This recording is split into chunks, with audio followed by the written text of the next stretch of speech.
नमस्कार मित्रांनो, मी अनिकेत गिरी. मित्रांनो, मुख्यमंत्री माझी बहीण लाडकी योजना आता सुरू झालेली आहे. या योजनेचा जी-आर आलेला आहे. या योजनेत मुलींना, महिलांना दरमहा ₹1500 मिळणार आहे. त्यांच्या बँक खात्यात ते पैसे जमा होणार आहेत. मित्रांनो, यासाठी आज आपण या व्हिडिओमध्ये बघणार आहोत ते म्हणजे या योजनेत लाभार्थी कोण असणार, योजनेच्या लाभार्थ्याची पात्रता काय हवी असणार आहे, अर्ज कधीपासून करता येणार आहे व अर्ज करण्याची शेवटची तारीख कोणती असणार, या संबंधित माहिती बघणार आहोत.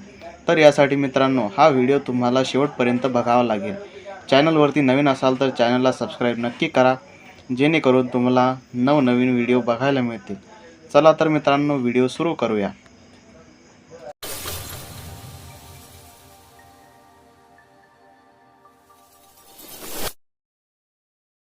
मित्रांनो, जी-आर आपल्या समोर आलेला आहे.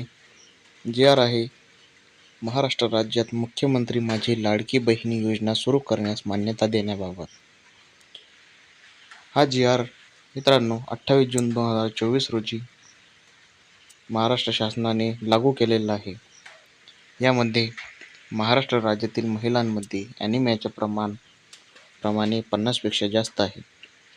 तसेच राज्यातील श्रमबल पाहणीनुसार पुरुषांची रोजगाराची टक्केवारी 59.10% व स्त्रियांची टक्केवारी 28.70% इतकी आहे. ही वस्तुस्थिती लक्षात घेता महिलांच्या आर्थिक आरोग्य परिस्थितीमध्ये सुधारणा करणे आवश्यक आहे. महिलांचे आरोग्य व पोषण आणि त्यांच्या आर्थिक स्वावलंबनासाठी राज्यात विविध योजना राबविण्यात येत आहेत. महिलांचा श्रम सहभाग पुरुषांच्या तुलनेत कमी आहे, ज्यामुळे त्यांच्या आर्थिक स्वातंत्र्यावर परिणाम होतो. सदर परिस्थिती लक्षात घेऊन राज्यातील महिलांच्या आर्थिक स्वातंत्र्यासाठी, त्यांच्या आरोग्य आणि पोषणामध्ये सुधारणा करणे आणि कुटुंबातील त्यांची निर्णायक भूमिका मजबूत करण्यासाठी महाराष्ट्र राज्याचे मुख्यमंत्री माझी लाडकी बहीण योजना सुरू करण्याचे प्रस्तावित आहे.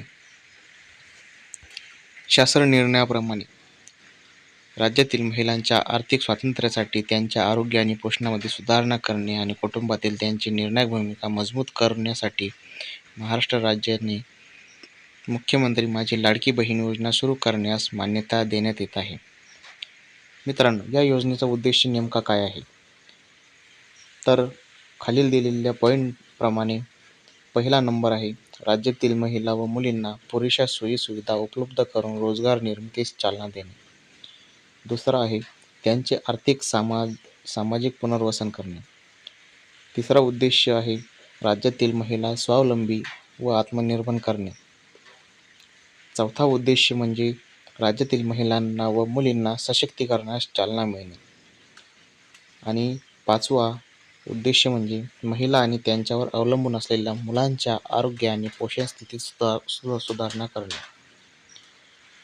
मित्रांनो, या योजनेचे स्वरूप जे आहे ते म्हणजे पात्रता कालावधी दरम्यान प्रत्येक पात्र महिलेला तिच्या स्वतःच्या आधार लिंक केलेल्या थेट म्हणजेच डायरेक्ट बेनिफिट ट्रान्सफर सक्षम बँक खात्यात दरमहा जेमतेम 1500 इतकी रक्कम दिली जाईल. तसेच केंद्र किंवा राज्य शासनाच्या अन्य आर्थिक लाभाच्या योजनेद्वारे 1500 पेक्षा कमी लाभ घेत असेल तर फरकाची रक्कम या योजनेद्वारे पात्र महिलेस देण्यात येईल. मित्रांनो, आता समोरचा आपला पॉईंट आलेला आहे, म्हणजेच योजनेचे लाभार्थी हे किती वर्ष वयोगटातील असणार आहे नेमके. तर मित्रांनो, महाराष्ट्र राज्यातील 21 ते 60 या वर्ष वयोगटातील विवाहित, विधवा, घटस्फोटित, परित्यक्त्या आणि निराधार महिला या योजनेचा लाभ घेण्यास सक्षम ठरतील. मित्रांनो, या योजनेच्या आधारे लाभार्थ्याची पात्रता काय हवी लागणार आहे आपल्याला. तर यामध्ये लाभार्थी महिला महाराष्ट्र राज्याची रहिवासी असणे आवश्यक आहे. दुसरा म्हणजे राज्यातील विवाहित, विधवा, घटस्फोटित, परित्यक्त्या आणि निराधार महिला या योजनेस पात्रता आहे. तिसरा, किमान वयाची 21 वर्षे पूर्ण व कमाल वयाची 60 वर्षे पूर्ण होईपर्यंत 60 वर्षापर्यंत पात्रता ठरेल. चौथा आहे, सदर योजनेअंतर्गत लाभ घेण्यासाठी अर्ज करणारे लाभार्थ्याचे बँक खाते असणे आवश्यक आहे. आणि लास्ट अँड फायनल 5 नंबरचा पात्रता अशी की लाभार्थी कुटुंबाची वार्षिक उत्पन्न रक्कम 2.5 लाखापेक्षा जास्त नसावी. म्हणजेच ते 2.5 लाखाच्या आतमध्येच असेल. आणि हो मित्रांनो, या योजनेसाठी अपात्र कोण कोण ठरणार आहे ते सुद्धा पॉईंट JR मध्ये पूर्ण नमूद केलेले आहे. ते म्हणजेच नंबर 1 पॉईंट, ज्यांच्या कुटुंबांचे एकत्रित वार्षिक उत्पन्न 2.5 लाख रुपयांपेक्षा अधिक आहे ते या योजनेसाठी अपात्र आहेत.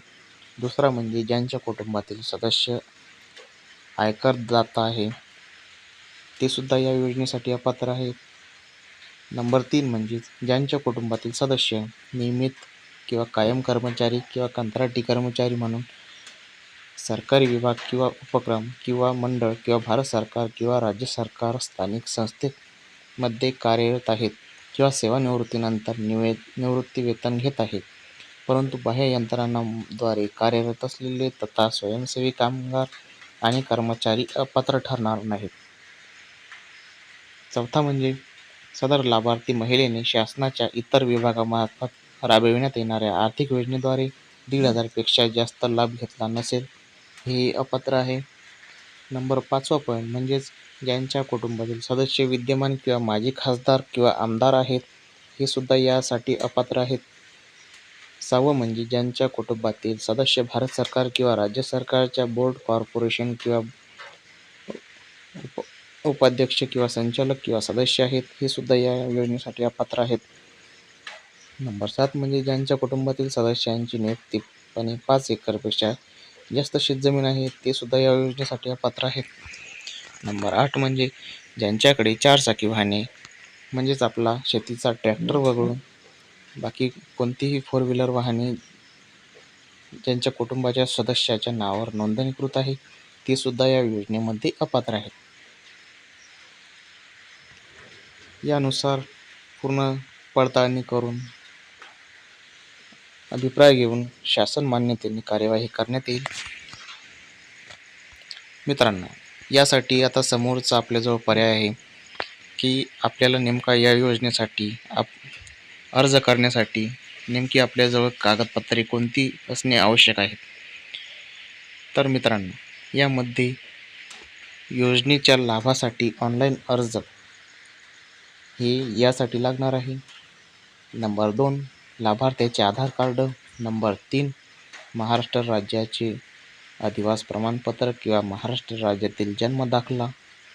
नंबर 4 सक्षम प्राधिकारी यांनी दिलेल्या कुटुंब प्रमुखांचा उत्पन्नाचा दाखला, म्हणजे वार्षिक उत्पन्न 2.5 लाखांपर्यंत असणे अनिवार्य आहे. 2.5 लाखांपेक्षा जास्त चालणार नाही, हे मित्रांनो लक्षात घ्या. नंबर 5 लाभार्थ्याचे बँक खाते हे सुद्धा आपल्याला लागणार आहे. Number 6 passport photo. Number 7 ration card. Number 8 सदर योजनेच्या अटी शर्तीचे पालन करण्याबाबतचे हमीपत्र. मित्रांनो, हे आपल्याला 8 कागदपत्रे लागणार आहेत. तर मित्रांनो, तुम्हाला जर या योजनेचा लाभ घ्यायचा असेल तर याचा स्क्रीनशॉट काढून घ्यावा. तसेच वही किंवा पेन असेल तर त्यामध्ये लिहून घ्या. मित्रांनो, आता अर्ज करण्याची पद्धती. योजनेचे अर्ज पोर्टल किंवा मोबाईल ॲपद्वारे किंवा सेतू सुविधा केंद्राद्वारे ऑनलाईन भरले जाऊ शकतील. त्यासाठी पुढची प्रक्रिया: 1. पात्र महिलेस या योजनेसाठी ऑनलाईन अर्ज करता येईल. नंबर 2 ज्या महिलेस ऑनलाईन अर्ज सादर करता येत नसेल त्याच्यासाठी अर्ज भरण्याची सुविधा अंगणवाडी केंद्रात किंवा बाल विकास प्रकल्प अधिकारी कार्यालये किंवा नागरी किंवा ग्रामीण किंवा आदिवासी ग्रामपंचायत किंवा वार्ड किंवा सेतू सुविधा केंद्र येथे उपलब्ध असते. नंबर 3 वरील भरलेला फॉर्म अंगणवाडी केंद्रात किंवा CSP सेंटरमध्ये नियुक्त नंबर 3 वरील भरलेला फॉर्म अंगणवाडी केंद्रात किंवा बाल विकास प्रकल्प अधिकारी कार्यालय किंवा सेतू सुविधा केंद्र मध्ये नियुक्त कर्मचाऱ्यांद्वारे ऑनलाईन प्रविष्ट केला जाईल आणि प्रत्येक यशस्वीरित्या दाखल केलेल्या अर्जासाठी यथायोग्य पोचपावती दिली जाईल. नंबर 4 अर्ज भरण्याची संपूर्ण प्रक्रिया विनामूल्य असेल. कोणतेही शुल्क लागणार नाही. नंबर 5.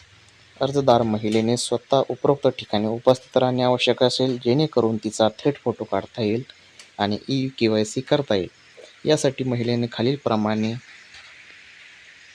माहिती आणणे आवश्यक आहे. नंबर 1. कुटुंबाचे पूर्ण ओळखपत्र म्हणजेच आपले रेशन कार्ड आणि दुसरं म्हणजे स्वतःचे आधार कार्ड. या दोन वस्तू स्वतः हातात घेऊन जाणे. तर मित्रांनो, आता हे लाभाच्या रकमेचे वितरण कसे होणार, म्हणजेच हे पैसे तुम्हाला कसे मिळणार.